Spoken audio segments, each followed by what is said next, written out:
Hello and welcome to another episode of Double J's List. And you get a chance, please like and subscribe. Today I've got some big news.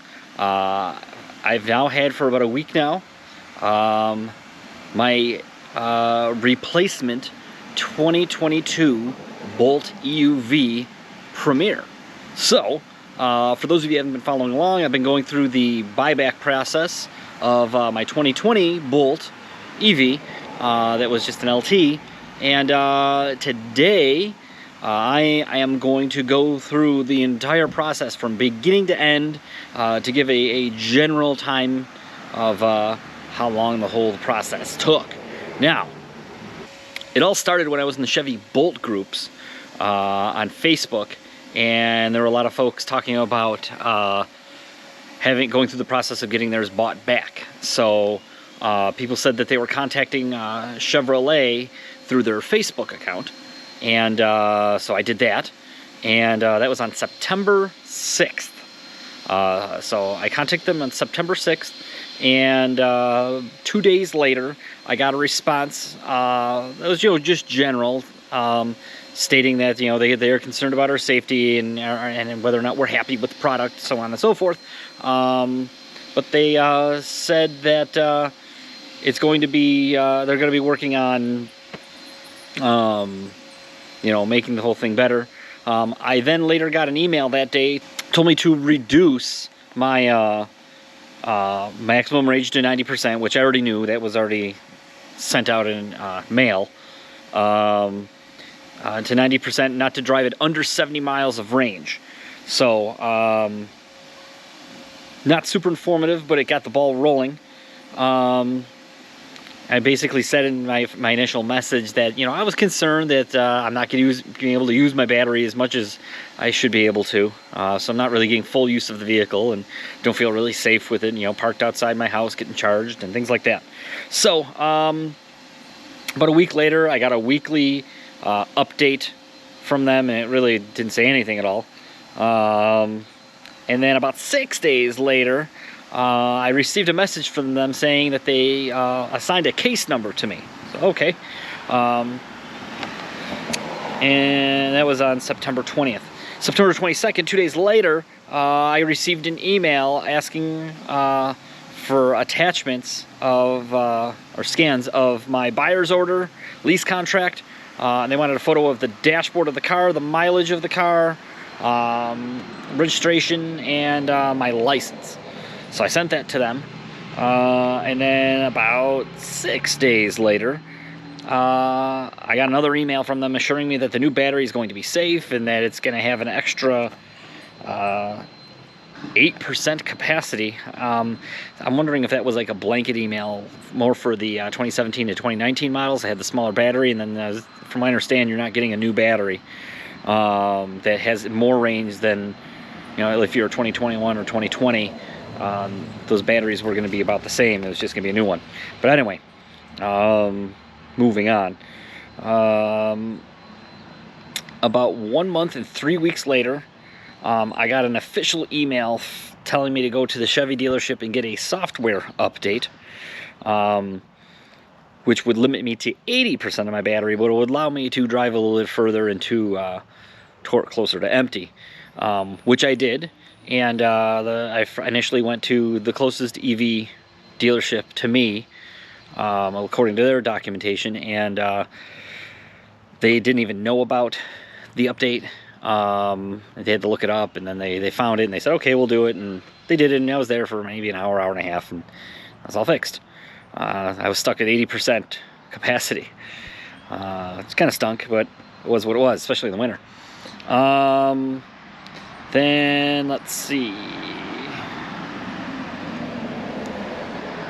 4 days later, I emailed General Motors asking for an update through the email correspondence that I had received. 3 days later, they basically replied and said, just hold your horses. And then about a week later, I don't know if that email that I asked for the status update got the ball rolling or something. I don't know. But a week later, I did get an email basically asking me to choose an authorized dealer to do my repurchase. I didn't want to use the dealer that I purchased the car from because it was over an hour away, and it was I chose that dealership mainly because they gave me a great deal on a loaner vehicle that they had. So I was able to lease it as new and got a huge discount that no one else could give me. So I chose the dealership that was physically closest to my house. Let's see, 3 days later on December 6th, they emailed me back, said the dealership agreed to do this and told me to go to the dealership and meet with a salesperson and choose a car. So a few days later I went and did that. They had never done anything like this before. So the sales guy was very friendly, very nice. There was a manager I dealt with there too. But we went through the process. He found the list of cars. I chose this ice blue one, ice blue Premier, sun and sound package, and that was that. I figured, in part of the reason I chose it because the MSRP was very close to mine. I think it wound up only being just a little over $1,000 more than what my MSRP was. So, and I did that for a reason, and it worked out. I'll explain that later. Sorry, I'm looking at my notes here because there's a lot to cover here. So then I didn't hear from them for another 2 months. I got another buyback specialist email me asking for vehicle registration photos of the car again. So I gave them that. So that was February 16th. 12 days later, I emailed them asking for an update. Say, hey, what's going on now? Because I felt like it was starting to move in the right direction. They replied the same day, said, yeah, you're going to have to wait your turn. You know, it's going to be time. It takes time. Okay. 2 weeks later, on March 15th, I received an email of a formal offer for my vehicle. It was very vague and told me that I would be getting an additional $305 credit from my old lease.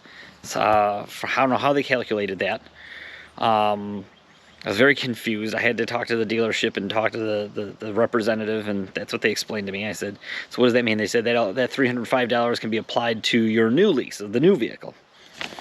I said, okay. Didn't make a whole lot of sense to me because I chose a vehicle that was more expensive. I assumed I was going to have to pay a little out of pocket. So that seemed exciting. The next day, though, March 16th, I got a voicemail from the representative from General Motors stating that the dealer I had initially chosen decided to back out of this deal. And I called him back, and he said that, yeah, we're going to have to find another dealership. Do you know of one? So I made some phone calls and texts and things like that.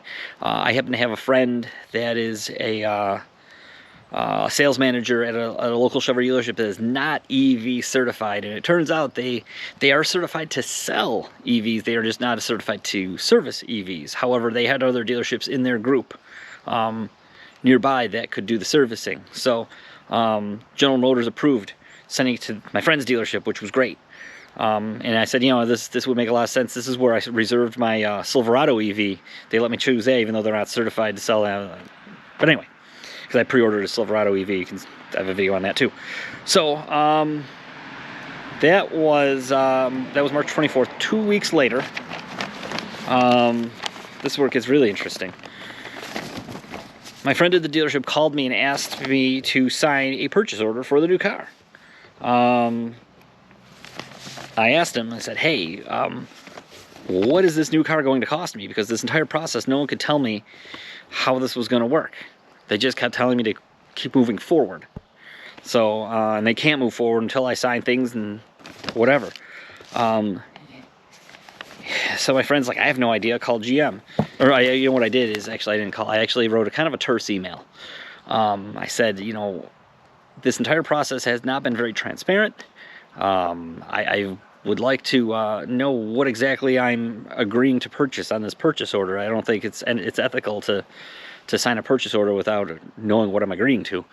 I said, you know, that I chose a car that was really close in MSRP to the one that I already had, so I figured that this could just be a simple swap, you know, and I'd be happy to make up the difference. At which point, that representative called me literally within minutes. of sending that email, and he said, well, you know what, because the incentives aren't the same as when you purchased your car, because this is the times we live in. I was like, I'm not interested in buying this car if it's going to cost me a heck of a lot more. That's not what is right. And he said, yeah, I agree. What we can do so that way you keep the incentives that you had at the time of your purchase is we can apply for what is called a VIN swap. So with GM credit. So GM credit basically just is replacing my old vehicle with this new vehicle, and just like basically keeping the contract the same and just changing the VIN, which seemed fair. That's the way they should have done it. So that's what they did. I don't know why they didn't do that from the get-go, because otherwise they're going to be paying like $400 a month for a car that cost almost the same. It didn't make sense. Why would I agree to any of that? I would just keep the old car and suffer with the old battery. So he then actually called my friend at the dealership, and at the same time I had CC'd my friend at the dealership too on that email, and he was like, wow, that was a great email. So but long story short, so that was April 7th, all that went down. 2 weeks later, on April 20th, the paperwork showed up at the dealership for the car, just the paperwork, and basically an email from them at GM stating that I was going to have to pay $1,030 to make up the MSRP difference of the new car to the old car, which I went from an LT regular Bolt with a lot of options. I had driver confidence 1 and 2, comfort and convenience, the DC fast charging, black bow ties, that kind of stuff, to this one, which is a way higher trim level. It's the bigger, more expensive car, but they lowered the MSRPs of the cars when they came out with the 2022s, so that's why this all matched up. That worked out really, really well for me. So I thought it was well worth paying $1,030 to step up to this newer car, and get a lot more options, bigger car, so on and so forth. Got leather seats, cooled seats, Bose sound system, sunroof, all that good stuff. So okay, so that was April 20th. I went in there that day, signed the paperwork. 6 days later, I'm sorry, no, that was that day. It was April 20th. I was just given the paperwork. The 26th is when the paperwork showed up at the dealership. That was 6 days later. I went and signed it that day. And then 3 days later, as my friend was getting ready to email the GM rep to say, hey, when exactly is this car coming in? Any idea? As he was doing the email, he looked out the window and saw a car carrier with a nice blue Bolt on it, and he goes, oh, that must be it, because they don't take deliveries of Bolts, because they're not really an EV dealer, even though they are certified to. They really don't sell many Bolts out of there, especially right now because of the recall. So he knew it was mine. So he called me up and said, hey, you want to come over and check it out? So I brought my daughters over, we took a look at it, and he's like, who knows when the paperwork's going to come in? He was really surprised to even see the car there, so that was kind of fun. Took a look at the car. 6 days later, the paperwork showed up on May 5th, so that was great. I went in, or I didn't actually go in. We basically had to set up a date for them they had to detail the car and do the pre-sale service on it at the dealership down the road from them. So 4 days later, on May 9th, I finally picked up the Bolt EV. So going all the way back, September 6th to May 9th. It's the entire process. So that took me 7 months. So quite a journey. But I'm here to tell you right now, it was worth it. If you're going through a buyback process right now and you're getting frustrated with it, don't stop. Keep calling, keep emailing, keep figuring it out. And I think since I substantially upgraded for a very similar amount of money with just a little bit of cash out of pocket, I feel that GM did me right. I wish the process was a little bit more transparent and a little bit easier to deal with, but In the end, it was worth it for sure. So anyway, if you like this, please subscribe. I'd really appreciate it. I've got an Instagram account, Double J's List. I've got a Facebook account now, Double J's List. Go and check them out. I'd appreciate it. If you want to see updates, when I post new videos, I put them up there. And yeah, that'd be great. Thank you for watching. And I'll be coming out soon with a full review and comparison to the old Bolt EV. And lots more other stuff, especially EV things, and I've got some car reviews of all sorts of other cars coming up. My friends are going to loan me to get on tape. It's just a matter of scheduling and having some weather cooperate with us. So thank you for watching. Thanks.